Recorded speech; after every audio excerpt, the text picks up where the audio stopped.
2009 সালে বাংলাদেশ রাইফেলসের সদর দপ্তর পিলখানায় বিদ্রোহর ঘটনার মামলায় আসামি বিডিআরের উপসহকারী পরিচালক বীর মুক্তিযোদ্ধা মোহাম্মদ আব্দুল রহিমের কারাগারে মৃত্যুর ঘটনায় তৎকালীন সরকার প্রধানমন্ত্রী শেখ হাসিনা সহ 13 জনের নামে হত্যা মামলার আবেদন করা হয়েছে।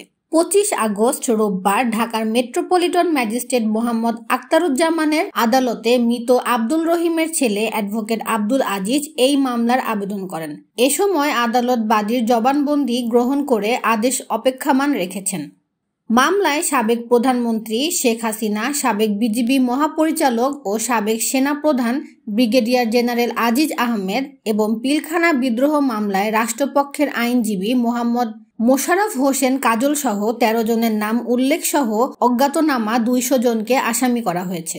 মামলায় অন্য আসামিরা হলেন সাবেক কারা মহাপরিদর্শক ব্রিগেডিয়ার জেনারেল মোহাম্মদ আশরাফুল ইসলাম খান, ঢাকা দক্ষিণ সিটি কর্পোরেশনের মেয়র ব্যারিস্টার শেখ ফজলে নূর তাপস, সংসদ সদস্য শেখ সেলিম, নূর আলম চৌধুরী লিটন, শেখ হেলাল, জাহাঙ্গীর কবির নানক, মির্জা আজম, হাসানুল হক ইনু ও 2010 সালের জুলাইয়ে কেন্দ্রীয় কারাগারের তৎকালীন জেল সুপার এবং চিকিৎসক ডাক্তার রফিকুল ইসলাম। বাদীর আইনজীবী মোহাম্মদ দেলোয়ার হোসেন এসব তথ্য নিশ্চিত করেছেন।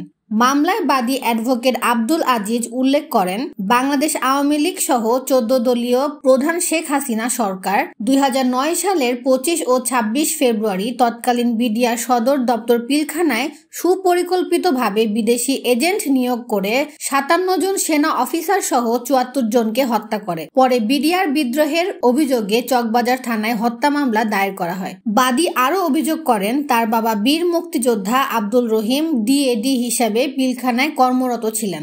তাকেও বিডিআর বিদ্রোহের মামলায় আসামি করে আটক করা হয়।